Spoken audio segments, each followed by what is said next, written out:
Hi everyone. Thank you for staying on for the Q&A. I'm just going to introduce Marielle.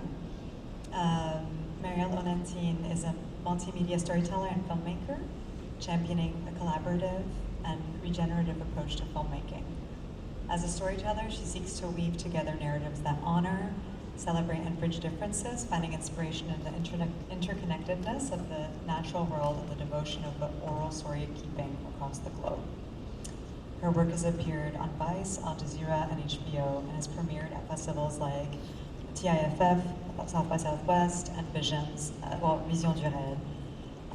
When she's not producing, she leads a nonprofit film collective that provides accessible multimedia storytelling to frontline social and environmental justice groups. Thank you.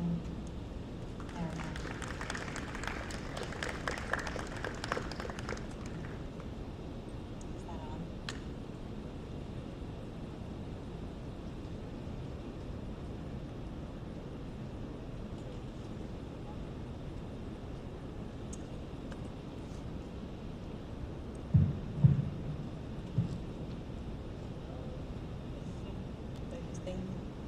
So I'm really excited to talk a little bit about this. We have about 20 minutes.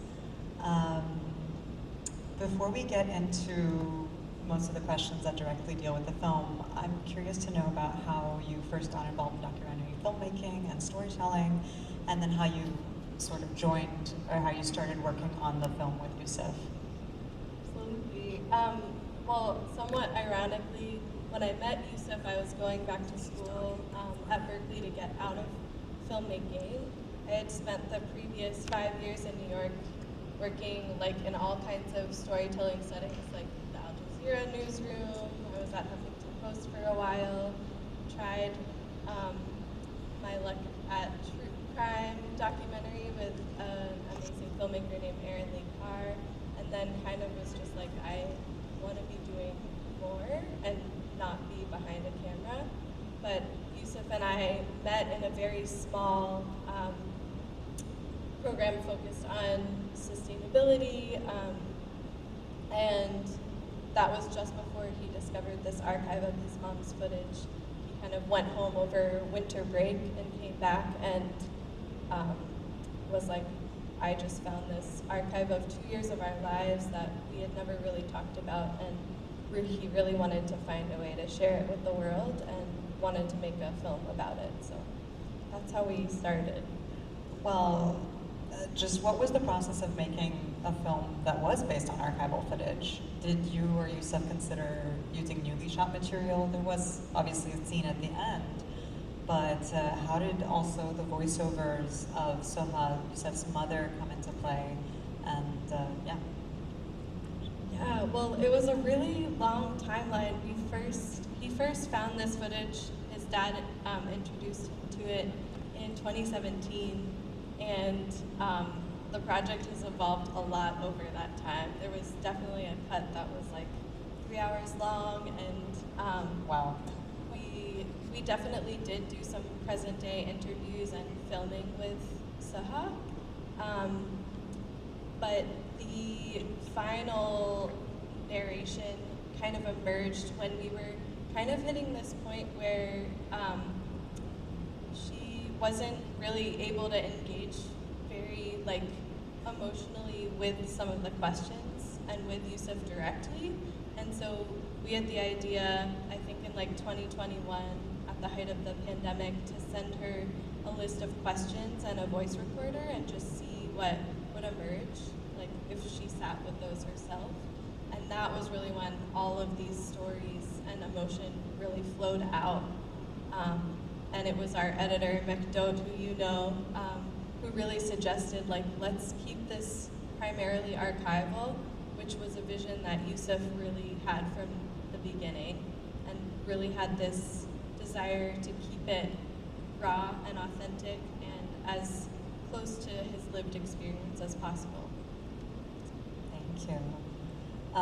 Yeah, I mean, the film is such an emotional journey, and it's such a window into both the personal and the collective traumas in Palestine.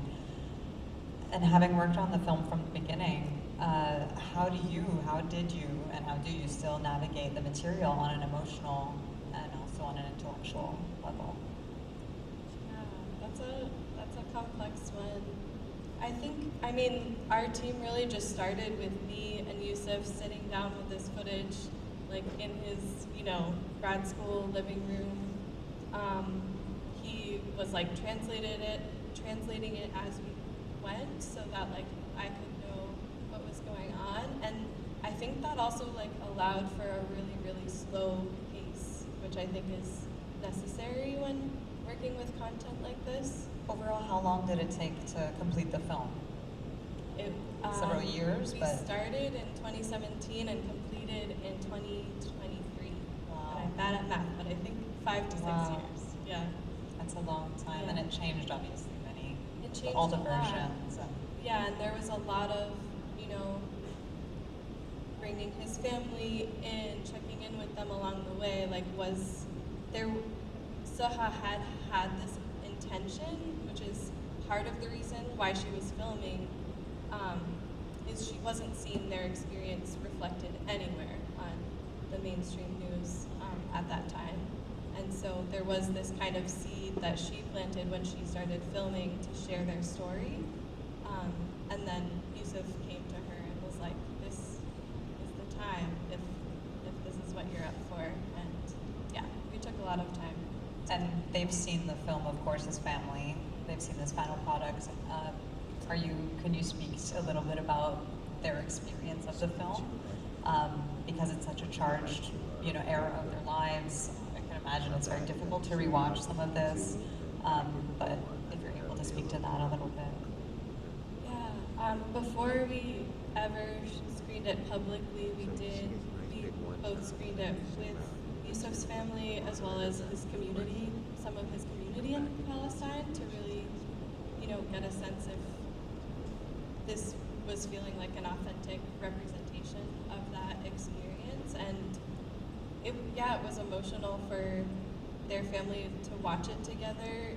It's a time, that period before emigrating is a time that they really didn't talk much about afterwards until maybe, about 10 to 15 years later when this process started.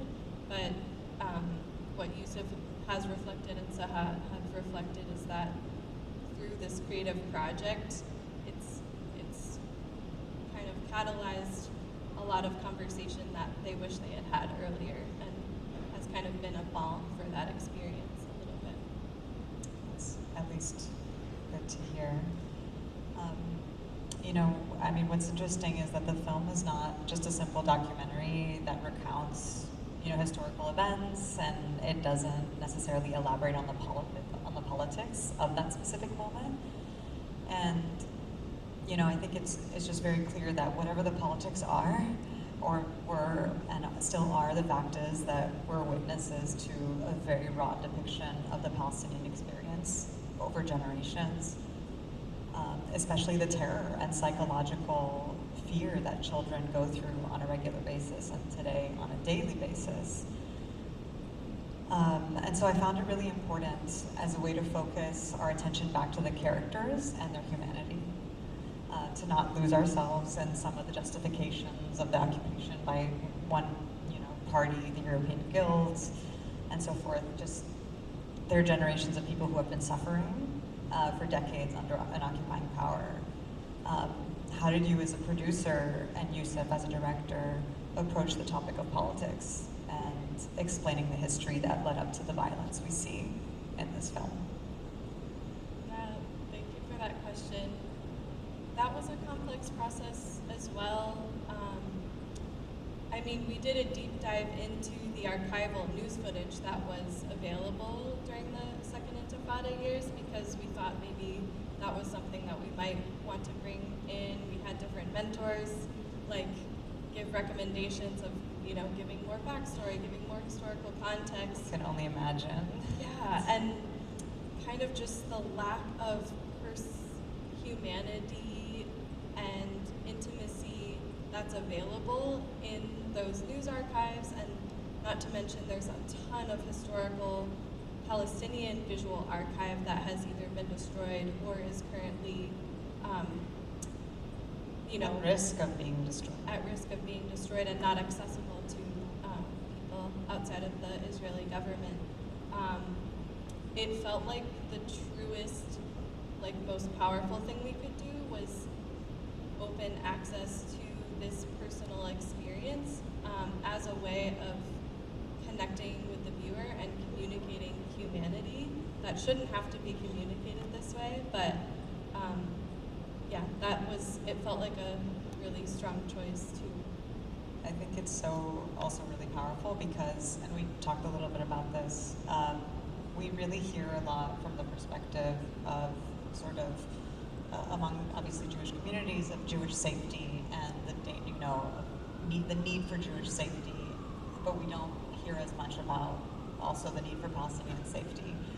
And we really, to me, it's very obvious in the film from the depiction of just one family, a nuclear family, going through so much pain and fear, and the terror, really the terror in the voice and the eyes. And so it truly, it doesn't matter what the politics are, it matters what they're going through, and this is just one family of millions of people. So they really did a good job of that, in my opinion. And maybe we can move a little bit to some of the production side, since as being the producer, what was it like getting funding for a film like this? And what were some of the hurdles that you faced? Maybe some of the sweet surprises that you came across in this process of the many 5-6 years that you were working on the film? Yeah, I mean, anyone who works in the documentary sphere, I think, knows how difficult it is to get funding for any film. We were really lucky that after like maybe a year and a half of really pouring our hearts into developing this, the concept and writing our grant applications, SF Film out in San Francisco gave us our like jumpstart funding of like $10K maybe to get some filming done and a teaser off the ground, and then from there we kind of used our swells and then like our lacks of funding to shape the creative process. And when we were low on funding, we were doing a lot of writing, we were editing ourselves, and then when we would get these moments of funding, the Arab Fund for Arts and Culture was a huge funder, or like our biggest funder. We didn't get a ton of funding for both production and post, and we were lucky enough to bring on such a wonderful editor to help us close out that process. But I'd also say the labs that we got to be a part of, like the Gotham lab, where we were able to meet mentors in the field, were almost more valuable than the funding that we got. So. Yeah, the result speaks for itself. And what about distribution? How has that, battle been? Because I can imagine that getting distribution for, this film is not evident. Yeah, it's been an interesting journey because Yousef's a first-time filmmaker. This is my first time in like a leadership role on a film like this, so we were learning as we were going. Yousef was like, worst case scenario, let's just put the film on YouTube, and no, I don't, and we're like, no, I think this has more promise than that, like let's really try and find a beautiful release for it. And we were so blown away by the invitations we got. We got to do our world premiere in Switzerland at Visions to Real, and did our US premiere at Camden, where Yousef won Best Documentary. And obviously the conversation and the significance and the meaning has shifted a lot over that time from releasing in April 2023 till now. And that's been a really emotional and meaningful journey for the ways that those conversations have unfolded. But we've just had a really beautiful reception and have had really incredible conversations from folks all backgrounds, Israelis. Yeah, it's been a really beautiful place to come together and have conversations about what's happening. Absolutely. So if somebody hasn't been able to see it here with us tonight, where would they be able to see the film? This is a good question that a lot of my friends ask often. We're working on getting it available for streaming, ideally in the winter or the spring. We're still closing out our festival run. There's screenings coming up in Seoul, South Korea, in Tripoli, all over the US.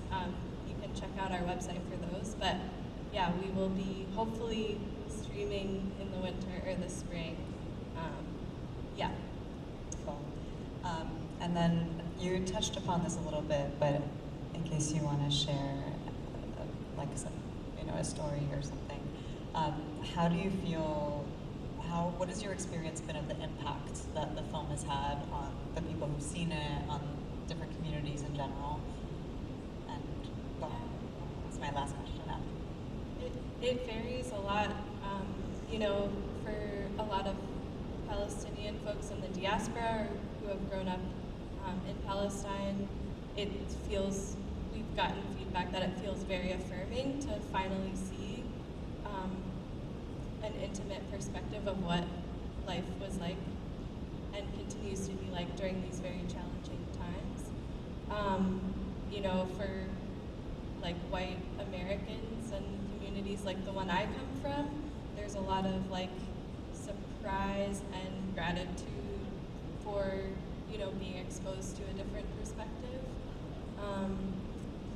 What are some of the things that they've been most surprised about?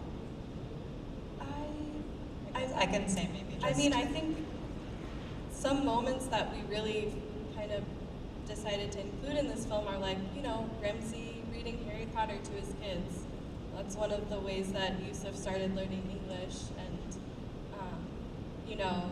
them celebrating Christmas. A lot of people don't know that there's a Palestinian Christian community, and I think also people are really surprised by the amount of humor that's in this film and that is among this family, as well as like the real diversity in the way that each family member is processing this as it's happening. So I think people are really struck by those different details. And I think the film also does a really good job of, because of the nature of the footage and having the date at the bottom because of old cameras, that you finally realize the impact of years of this ongoing, and you see it in the footage and you see it, in the experience. So it's really, it's striking to see. So my last question. What do you want viewers who've seen this tonight, what do you want people to walk away with after seeing this beautiful film? It's a really deep question.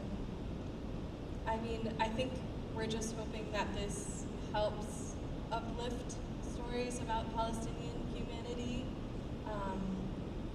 We really hope that it's also kind of like a mirror for what a lot of different families are going through all over the world right now, like, in Congo and Sudan. And I think another thing that we're really interested in is the power of personal archive. And so I think we're like encouraging folks to think about the stories that might be in their own personal archives and how those, might have the ability to impact those around them. Thank you. Wait, I have one last question. What else are you working on? Are you going to be working with Yousef on something else, something new? Yousef's very busy doing really incredible work in Ramallah right now that is not film related. We're not sure if he's going to continue making films, but he's talked about it. He's definitely a storyteller. I'm working on a series called Verse Goliath that follows different environmental justice activists across the U.S. and different frontline communities, and so that's one that I'm working on right now with the film collective that I work with. So that's wonderful. it's out there. Where can we see that? That one's still being finished. When yeah. would it? Where But would it'll we see it? be at Gotham Week for the project market. Yeah. Wonderful. Thank you so much, Marielle. Thank you everyone for sticking around. Thank